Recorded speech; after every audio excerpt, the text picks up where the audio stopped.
चारों ओर बर्फ की सफेद धवल चादर में लिपटी केदार घाटी।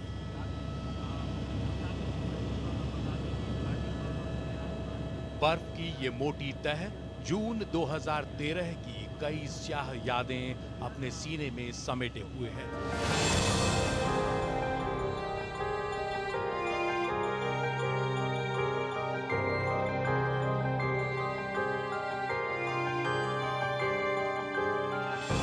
ठीक सामने हमारे केदारनाथ जी का मंदिर है और वो टाउनशिप है जो उस दौरान भयानक शिकार हुई उस आपदा का। अब भी यहाँ ज्यादातर मकान बेकार पड़े हैं, बंद पड़े हैं। चारों ओर ऊंचे शिखरों से घिरे इस इलाके में दूर से सन्नाटा पसरा नजर आता है, लेकिन करीब पहुंचने पर यहां मौजूद एक खास टीम की चहल पहल इस सन्नाटे को तोड़ती है।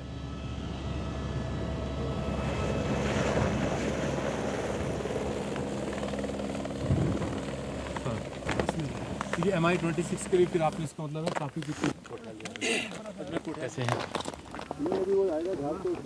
केदार घाटी को जोर शोर से नए सिरे से संवारने और बनाने की मुहिम जोरों पर है, लेकिन ये काम आसान नहीं। कर्नल अजय कोठियाल बता रहे हैं कि इस पूरे उसको लगभग एक ग्रीन केदार बनाने की कोशिश है। हालांकि ये ग्लेशियर्स वाला इलाका है, यहाँ वेजिटेशन नहीं हो सकती, हरियाली नहीं हो सकती, लेकिन ग्रीन से हमारा मतलब यह है कि पर्यावरण के अनुकूल यहाँ पर काम करने की कोशिश की जा रही है। सर्दियों के ये दिन जब तापमान -12 डिग्री सेल्सियस तक चला जाता हो तो मशीनें भी पूरा इम्तिहान लेती हैं। ये ऑल टेरेन व्हीकल हैं जो नीचे से ऊपर आई हैं, इनको आप लोग लेकर के आए हैं। इस वक्त इस गाड़ी में डीजल जम चुका है और डीजल इतना जमा है कि गाड़ी के नीचे आग लगा करके एक बोरे में उस डीजल को पिघलाया जा रहा है ताकि गाड़ी को स्टार्ट किया जा सके। यहाँ पर डीजल कैसे जम जाता है, घी की तरह लगभग डीजल पिघला हुआ है। और अब यहाँ इस समय सुबह 10 बजे -4 डिग्री टेम्परेचर है, तापमान है। सर्दियों के मौसम में केदारनाथ में इंसानी दखल कभी नहीं रहा। पहली बार हड्डियां गला देने वाले इन कठिन हालात में काम का जिम्मा उठाया है पर्वतारोहण का प्रशिक्षण देने वाले राष्ट्रीय संस्थान नेहरू इंस्टीट्यूट ऑफ माउंटेनियरिंग यानी NIM ने। NIM के प्रिंसिपल कर्नल अजय कोठियाल के नेतृत्व में 300 लोगों की टीम ने केदारनाथ को संवारने के लिए दिन रात एक कर दिया है।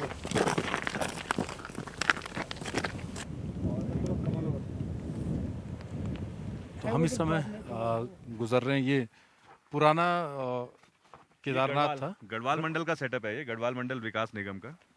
तो इसमें ये प्री फैब्रिकेटेड सारे हाँ, इसमें बेसिकली यात्रीज को लाने के लिए फिर अंदर ही उन्होंने खाने पीने की जैसे dining hall, cook house, recreation room वो सब क्रिएट कर रखे थे। हाँ। तो अभी क्योंकि मेजर टास्क अभी हमारा है, एक तो यहाँ पे जो बिल्डिंग्स टूट रखी हैं पिछली बार जून वाली डिजास्टर में, तो उनका डिमोलिशन करना। उसमें हम लोग खुद अभी केदारपुरी में अंदर रह रहे हैं, कोई 350 लोग। तो ये वाला जो सेटअप है, इसमें हमने अपने वर्किंग टीम जो है, टास्क फोर्स जो है, उनके रहने के लिए अभी अरेंजमेंट कर रखा है। इलेक्ट्रिक सप्लाई जो है, हाँ, ये कैसे है? ये सब नीचे से आ रही है। लाइन मेंटेन हम ही कर रहे हैं। हाँ। तो मतलब बंद होने के बीच में जब स्नोफॉल हुआ था, एक बार बंद हुई थी। हाँ। हाइडल डिपार्टमेंट से 2 लाइनमैन हमारे साथ में हैं। तो अभी सभी लोगों ने काफ़ी ज़्यादा पिछले 2 दिन में सुबह 4 बजे तक काम करा है, सो दैट हमारा ये जो हेलीपैड है ये कंप्लीट हो जाए और उसमें जो स्नोफॉल हो रखी है वो क्लियर हो जाए। हाँ।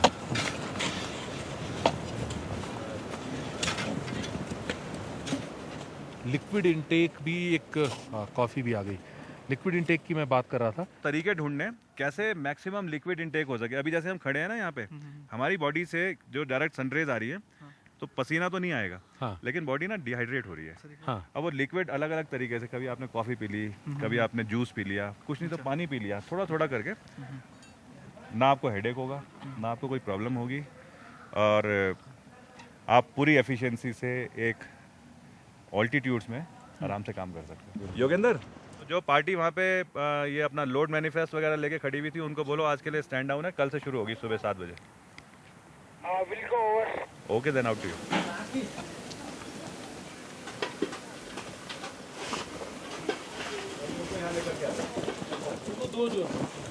हम लोग आगे केदारनाथ मंदिर की तरफ बढ़ रहे हैं। ये केदारनाथ मंदिर जाने का पुराना रास्ता था।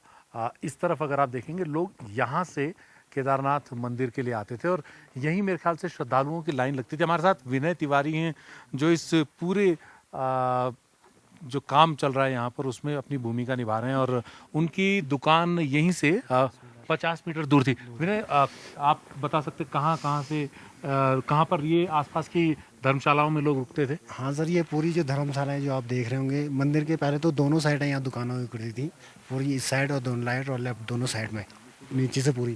तो ये धर्मशालाएं जो सारी पड़ी हुई हैं आप देख रहे होंगे। तो इनमें पूरे यात्री निवास करते थे उस टाइम पे, क्योंकि चढ़ता हुआ सीजन था मई जून का। तो उस टाइम पे काफ़ी भीड़ यहाँ पर होती थी। तो जब सैलाब आया तो यहाँ भी आया? यहाँ पूरा ये सैलाब, पूरा ये बहुत बड़ा बाजार हुआ करता था सर यहाँ पे। हाँ। तो ये पूरा बह के चला गया था उसी सैलाब। ये मलबा अभी भी मकानों के अंदर पड़ा हुआ है, देख सकते हैं हम लोग। मकान डिमोलिश ही करने पड़ेंगे इनको। इस पूरे टेरेस से जितने हो सकते हैं उतने मकान हटाने पड़ेंगे। लेकिन ये मलबा आप देखिए और इससे अंदाजा लगाइए कि पानी का स्तर क्या रहा होगा। पानी का जो स्तर और पानी की जो वेलोसिटी है उसे देखने के लिए ना, अगर हम मंदिर की तरफ देखें तो मंदिर और हमारे बीच में ये राइट साइड में इतने बड़े बड़े पत्थर है, ये बोल्डर्स कम से कम ये 10-10 टन के होंगे। तो ये पत्थर पानी के साथ बहकर आए हैं? पानी के साथ बह के आए हैं उस दिन। इस वक्त यहाँ लगभग 5-5, 6-6 फुट बर्फ पड़ी हुई है दोनों तरफ। बीच में एक रास्ता बना हुआ है जिस पर हम अभी चल रहे हैं। यहाँ पे एक काफ़ी बड़ा होटल हुआ करता था, शंकर होटल, जिनमें तकरीबन 50 से 60 आदमी आराम से बैठ के खाना खा लेते थे। हाँ। वो पूरा बह चुका है उसी में। मतलब होटल है ही नहीं है वहाँ? होटल है ही नहीं। ये जो हम बिल्डिंग्स देख रहे हैं इनमें इनका जो ग्राउंड फ्लोर है वो ग्राउंड फ्लोर आज जमीन के लेवल पे आ गया है। ग्राउंड फ्लोर सब इसके एक नीचे एक और भी है। हम जो चल रहे हैं फर्स्ट फ्लोर के लेवल पे चल रहे हैं इस वक्त। इतना मलबा आने के बाद में इतना मलबा, ग्राउंड फ्लोर खत्म हो गया है। इसका मतलब है फ्लोर कि ग्राउंड फ्लोर बन गया है। जो बेड है जो वो है वो काफी उठ गया। 10 से 15 फीट 10 से 15 फीट उठ गया है, ऊपर उठ गया। अभी हम जब अप्रोच करेंगे मंदिर को तो मंदिर में चढ़ने के लिए कोई 14-15 सीढ़ियां होती थी। हाँ। आज वहाँ पे कुल 3 सीढ़ियां हैं। सर यही वो एरिया पड़ता है जहाँ पे मेरी एक छोटी सी दुकान हुआ करती थी, प्रसाद वगैरह वितरण की सर। अच्छा, यहाँ पर थी। तो दुकान अभी दब गई है मतलब पूरी? नहीं, दुकान पूरी बह चुकी है सर। अच्छा। ये जो अभी हम देख रहे हैं ना केदारनाथ मंदिर की तरफ, तो हमारे को जो ये पूरा एक चौड़ा ब्रॉड पाथ जो दिख रहा है, हाँ। ये इसका 50% कम था क्योंकि दोनों साइड में दुकानें होती थी। ओके। वो सारी दुकानें बह गई। असली में वो बहुत स्ट्रॉन्ग स्ट्रक्चर भी नहीं थे, टीन की थी, टीन की, हाँ। की, तो सारी की सारी बह गई सारी। मेजर डिजास्टर जब शुरू हुआ तो विनय अपनी दुकान में था। कैसे ये लोग नीचे वाले फ्लोर से फर्स्ट फ्लोर में गए, जब पानी बढ़ा फिर किसी ने बोला कि थोड़ा इधर जाओ, फिर फाइनली इन्होंने भागे और भाग करके मंदिर में जाके शरण ली। तो इसकी गर्दन तक पानी आ रखा था, लेकिन ये हिल इसलिए नहीं पा रहे थे क्योंकि पाँव इनके नीचे मलबे में दब रखे थे और हिल नहीं पा रहे थे। हमें ये था कि पानी का इतना फोर्स है, कुछ भी कहीं भी पानी आ सकता है, ये तो फिक्स नहीं था यहाँ से आएगा। लेकिन हमें बचने के लिए केवल ये था कि भगवान की शरण में जाना है और वही हमें बचा सकते हैं, इसलिए सब लोग मंदिर की ओर भाग रहे थे।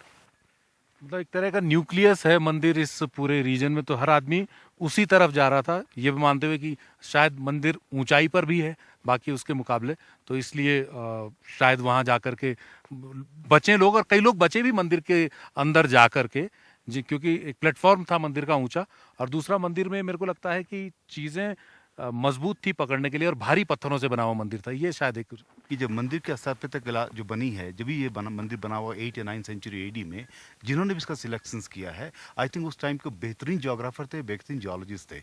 उन्होंने उस लोकेशन को सिलेक्ट किया जो इस पूरे वैली के अंदर में सबसे एलिवेटेड सिचुएशन है और दोनों नदी के फ्लैंक्स के सेंटर में स्टैब्लिश्ड है, यानी कभी भी लेटरल इरोजन अगर होता है तो मंदिर बचता रहेगा। मतलब आज से लगभग 1200-1300 साल पहले जिन लोगों ने बनाया होगा, ये उनकी सूझबूझ और उनके ज्ञान को भी दिखाता है कि वो ऐसी जगह चुनते थे जो 1200 साल तक कम से कम बिल्कुल ठीक रही, और अगर उसके बाद भी किसी आपदा का शिकार बनी तो उसमें कहीं ना कहीं हमारी भी कोई गलती, हमारी भी कोई दखलंदाजी रही होगी। अब जो भी कंस्ट्रक्शन है पुराना वाला, उसको हमको जैसे कर्नल साहब बताया, तुमको रीएवैल्यूएट करना पड़ेगा उसकी स्टेबिलिटी को लेकर के। और जो नया कंस्ट्रक्शन बनेगा, जो ये सेडिमेंट 10 से 15 फीट ऊपर एग्रेड हो रखा है, ये अनकंसोलिडेटेड सेडिमेंट्स है। तो हमको ये भी ध्यान रखना पड़ेगा कि अब जो नया कंस्ट्रक्शन करें उसमें हम ये जो नया सेडिमेंट है इसको हम किस ढंग से हैंडल करते हैं। अगर हम फिर इसी सेडिमेंट पे अपना कंस्ट्रक्शन स्टार्ट करने लगेंगे विदाउट रीइंफोर्सिंग, तो ये संभव है कि आने वाले भविष्य में त्रासदी न भी हो पर वो बिल्डिंग कोलैप्स कर सकती है, क्योंकि यहाँ पे एक प्रोसेस होता है, उसको हम कहते हैं सोलिफ्लैक्शन।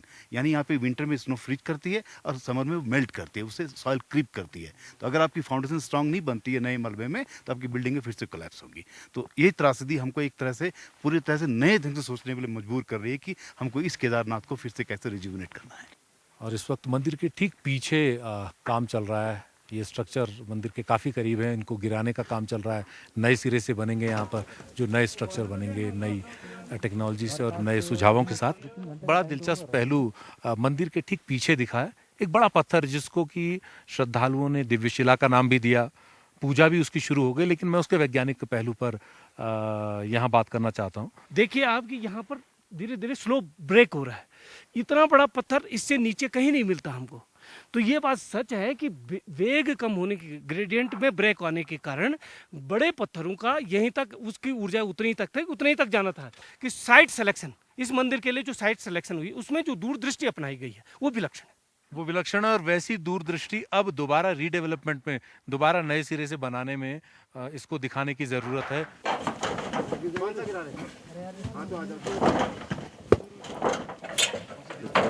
चल रहे हैं। इसको नहीं गिराना है।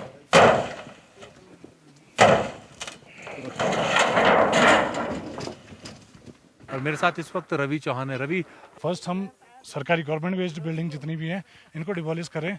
इनके निकाला गया सारा रॉ मटेरियल जितना भी है, स्टोन, इसको रिसाइकिल हम रिकंस्ट्रक्शन में यूज़ कर रहे हैं। आप देख सकते हैं मेरे पीछे ये प्रॉपर लकड़ियाँ, चादर, जो ऐसे सामान है जिसे हम दोबारा यूज़ कर सकते हैं, सारी निकाली जा चुकी हैं। और प्रॉपरली सारी बिल्डिंगों के अंदर से जितना भी सामान निकाला गया है इसको प्रॉपर लेज़र किया जा रहा है, इसको प्रॉपर एक रजिस्टर मेंटेन किया जा रहा है। और यहाँ पे हमारे जितने भी लेबर काम किए जा रहे हैं, हम इनकी भी सेफ्टी को नज़रअंदाज नहीं कर सकते। आप देख सकते हैं प्रॉपरली लोग जितने भी ऊपर काम कर रहे हैं, प्रॉपरली हेलमेट, हमारे पास हमारे सेफ्टी प्रिकॉशंस के सारे इक्विपमेंट यहाँ पे हैं। तो ये बहुत अच्छा है कि यहाँ से जो रॉ मटेरियल मिल रहा है उसको नए सिरे से, नए तरीके से, नए डिज़ाइन से नई केदारपुरी में लगाया जाए। जितने भी टेंपल हमारे हाई एल्टीट्यूड में बने हैं, हमारे पूर्वजों ने इन टेंपलों को बनाने के टाइम में 2-3 चीज़ें बड़ी इंपॉर्टेंट रखी हैं। एक, स्ट्रक्चर की हाइट उतनी बड़ी नहीं रहती हमारी, स्ट्रक्चर का जो लोकेशंस होता है उसको बहुत ही जुडिशली सिलेक्ट करते हैं। तो हमने क्या किया, उस स्ट्रक्चर के अलावा दूसरे स्ट्रक्चर ऐसे डेवलप करे कि हमने इन नदियों के गले को गोंट दिया है। हमको ध्यान रखना चाहिए कि मिनिमम कंस्ट्रक्शन होना चाहिए, मिनिमम कंस्ट्रक्शन होना चाहिए जिससे कि इलाके की सैंक्टिटी भी बनी रहे और डिजास्टर से हम इसको बचा सकें। और सावधानी के साथ नए सिरे से निर्माण की शुरुआत कुछ ऐसी हुई है। आगे देखिए, कड़ी सर्दी के बीच केदारनाथ में देर रात तक काम में जुटे जांबाज।